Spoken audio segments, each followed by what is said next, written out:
این روزها خداوند متعال اینها رو میخواد رسوا بکنه. یکی از اینها رو میدیدم که همین روزها میگفت آقا بچه‌هاتون رو نفرستید برای تعلیم قرآن کریم. حاجی بابا ما امروز امکانیت داریم که بچه‌هامون فرزندامون چچنستان یا داغستان یا مصر یا ترکیه یا دولت‌های عرب برای تحصیل علم اسلامی روان کنیم. همین امکانیت ما پیدا کردگیم. مقصد شما در همین مسئله چی مصلحت من میتین؟ یعنی مقصد اونا که کدام دولت بروند، کدام مقصد از همین بین همین دولت ها کدام شا انتخاب کنیم که مقصد بهتر و خوبتر است. در جواب این سوال شما من این را گفتنیم که شما فرزنداتون بر این دولت هایی که نام گرفتین روان نکنید. فرزنداتون با این ملک هایی که نام گرفتین روان نکنید. بچه‌هاتون رو نفرستید به کشورهای فلان و فلان که قرآن یاد بگیرن که اینها میرن گمراه میشن، اینها میرن از مذهب به دور میشن. اینها این آقا رو من میشناسم، چون یک مدت زمانی همسایه ما بود در پاکستان. من نتونست درس بخونه و به هر حال پدرش وفات کرد بنده خدا و مجبور شد به خاطر همون بدعت و به اصطلاح ذلتی که برای خودشون خریده بودن و کمر خم کرده بودن در مقابل بدعت‌های مورد پرستی، بعد از به اصطلاح مجبور شدن درس و تعلیمشون رو رها کنند و برند به اصطلاح امروز بشن یک جاهلی که بوق به اصطلاح خرمگس تاجیکستان شده باشه.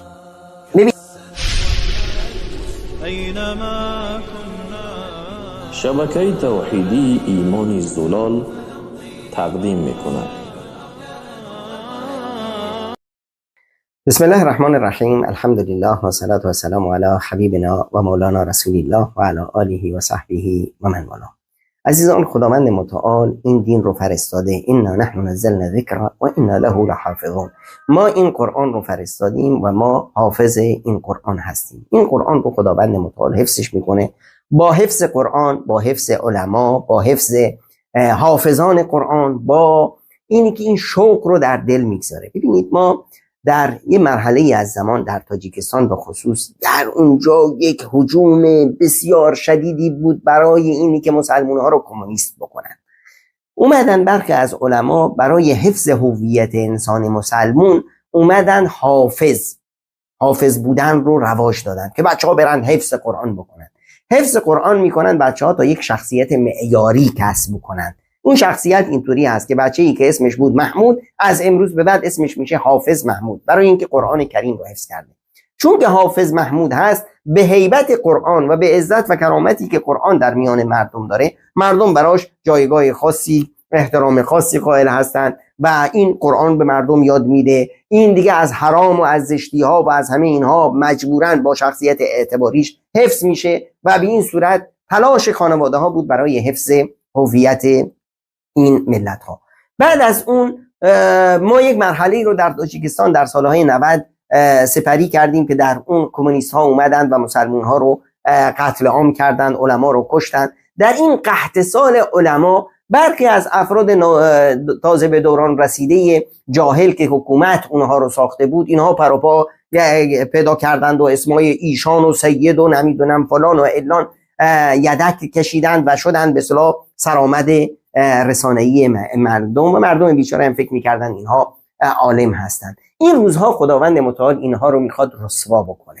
یکی از اینها رو میدیدم که همین روزها میگفت آقا بچه‌هاتون رو نفرستید برای تعلیم قرآن کریم، بچه‌هاتون رو نفرستید به کشورهای فلان و فلان که قرآن یاد بگیرن که اینها میرن گمراه میشن، اینها میرن از مذهب به دور میشن. اینها این آقا رو من میشناسم، چون یک مدت زمانی همسایه ما بود در پاکستان. من نتونست درس بخونه و به هر حال پدرش وفات کرد بنده خدا و مجبور شد به خاطر همون بدعت و به اصطلاح ذلتی که برای خودشون خریده بودن و کمر خم کرده بودن در مقابل بدعت‌های مورد پرستی، بعد از به اصطلاح مجبور شدن درس و تعلیمشون رو رها کنند و برند به اصطلاح امروز بشن یک جاهلی که بوق به اصطلاح خرمگس تاجیکستان شده باشه.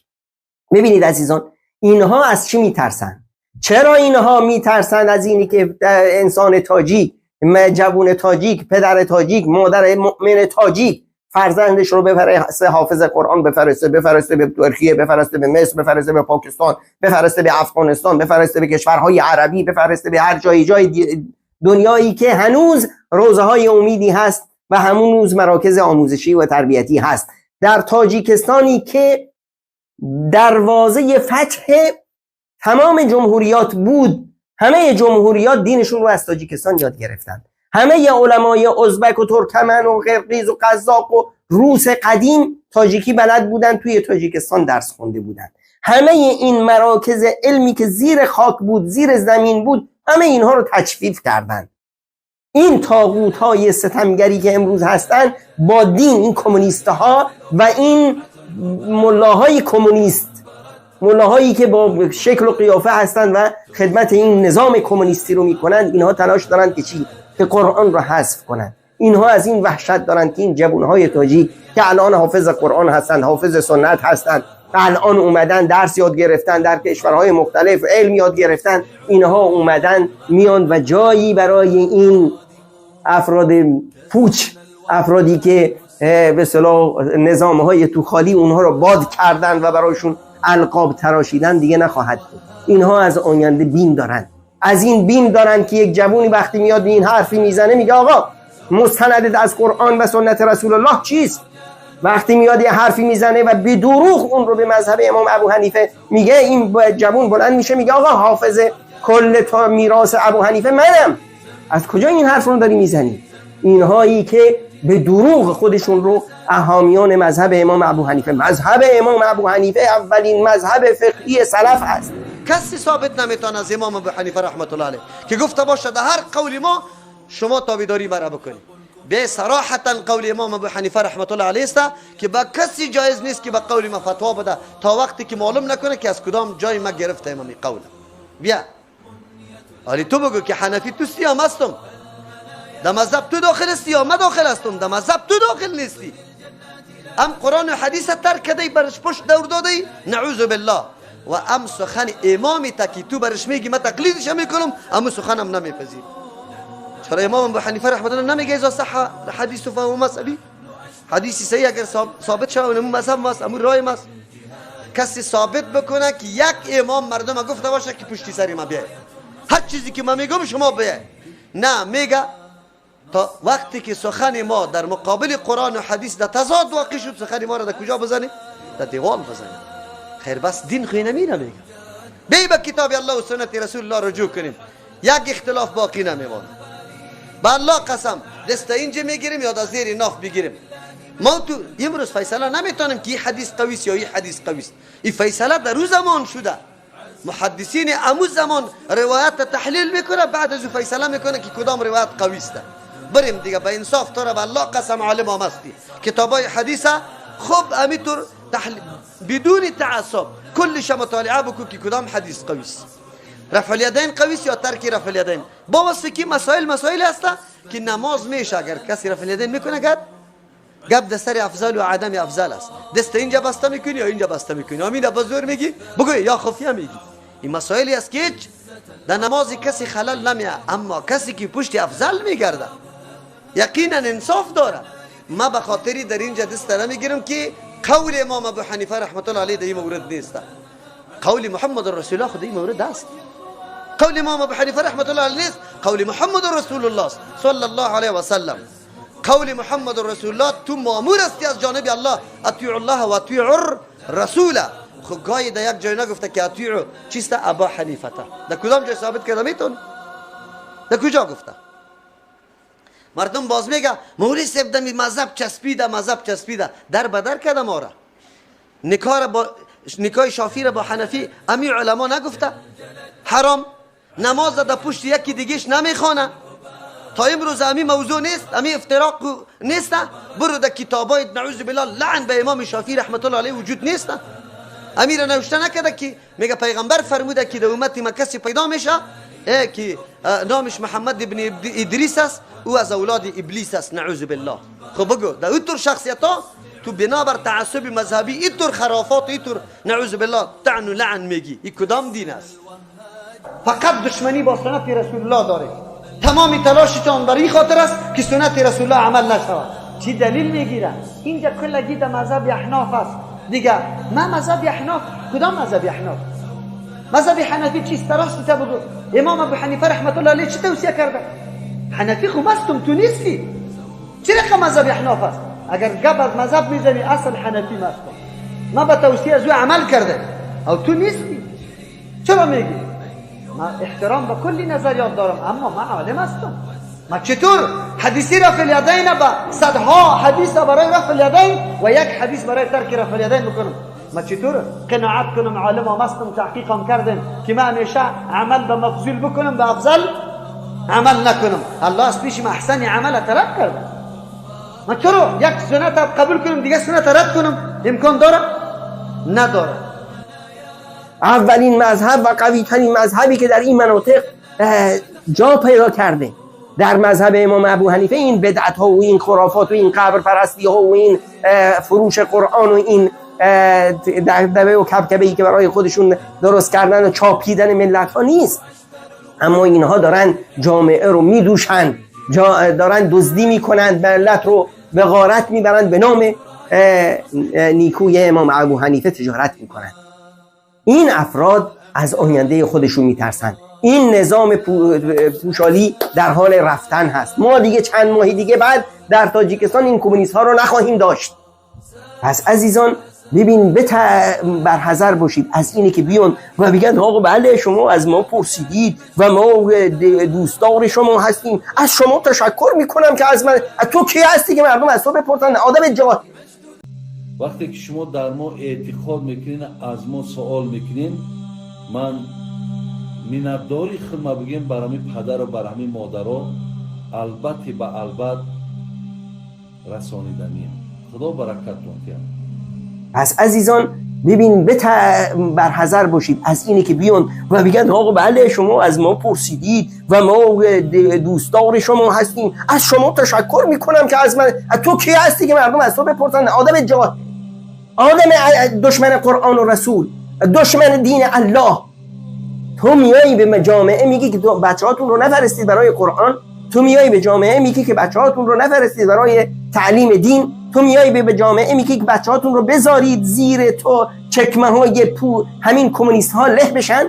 بعد میایی و این خدایی که برای خودت انتخاب کردی این رو مدح و ثنا میکنی، این طاغوت مجرم جنایتکار رو. که نمی 2 سال یاتی خدا برکت این رهبر دولت ها. پس عزیزان مواظب باشید که حرفهای چرند این انسانهای خود باخته، این ظالمها، این طاغوت پرستان ما رو تحت شعاع خودش قرار ندن. این دین الله هست. همیشه بفهمید که دین رو از کی. همیشه نگاه کنید بچه‌هاتون رو میفرستید جایی برید ببینید اون مراکزی که میفرستید بفرستید پیش مراکزی، پیش علمای سرشناس، اونهایی که میدونید که خدای نکرده بچه‌هاتون منحرف نشن اما آینده رو حفظ بکنید. اونهایی که فکر میکنند از تاجیکستان میتونند اسلام رو ریشه کن کنند، اونها بسیار ابلهان نادان بیشعوری هستند. اونها از تاریخ چیزی نمیدونند. کاخ کرملین 70 سال آزگار با اون خرسش، با اون داسش میزد توی عمق تاجیکستان. 70 سال اینها اومدن تاجیک رو خونه به خونه اومدن مسخش بکنن. بعد از 70 سال همین گامهای سترگ مجاهدان تاجیک بود که اینها رو زد بیرون انداخت. ما الان یه مرحله انتقالی رو، بله مجاهدین تاجیک در اون مرحله تجربه نداشتن اما ایمان سترگ ملت تاجیک همچنان هست و این ملت شکست ناپذیر هست. این ملت ملتی هست که پیامبر اکرم صلی الله علیه وسلم به اینها مژده میده، به ما امت مژده میده که اگر این دین در ثریا باشه مردانی از این قوم به اون میرسن. این ملت هست. این سرزمین خراسان سرزمین ایمان هست و سرزمین ایمان خواهد بود. این کمونیست های بدبخت چند سال در اینجا زحمت کشیدن، چه به برو بردن تا به امروز در زیر کوچه، در زیر چاها، توی خونه ها، در باغ ها، در زیر درختان جوون ها، بچه های 2 ساله 3 ساله 4 ساله تاجیک هستن که دارن لا اله الا الله رو با خودشون تکرار میکنن. امروز ببینید این ملت در حال بیداری است. ملت تاجیک هر جای دنیا که رفته دینش رو حفظ کرده. اون وقت این خرمگسان کمونیست در تاجیکستان فکر میکنن که میتونن این باز کاهنان این طاغوتیان میتونن جلوی این دین و این ملت رو بگیرن. هرگز. قسم به الله متعال که فردای ایمان رو من در تاجیکستان میبینم. فردای ایمانی که خبری از کمونیست ها در اونجا نخواهد بود، خبری از این کاهنان و جادوگران این طاغوت و خرمگس تاجیکستان نخواهد بود. این ملت ملت مؤمن هست، این ملت شکست ناپذیر، ملتی که با الله عهد و پیمان بسته که باید ایمان رو در اینجا بسازه، ملتی که از اینجاست. از تاجیکستان مسکو فتح خواهد شد، از تاجیکستان همه جمهوریات بار دیگر ایمان رو خواهند آموخت. اینها فرزندان امام بخاری و امام ترمذی هستند. ای جاهلان ابله، اینها فرزندان کرملین و گورباچوف نیستند، فرزندان لنین نیستند. اینها بر ملت ابراهیم خلیل هستند، اینها بر ملت محمد، بر امت رسول الله صلی الله علیه و سلم هستند. خلاصه هر کسی که میخواد اسلام را از تاجیکستان حذف کنه، اون یک بیچاره‌ای هست که تیشه به ریشه خود میزنه و در واقع داره گور خودش رو میکنه. تاجیکستان سرزمین ایمان بوده، خواهد بود و هست.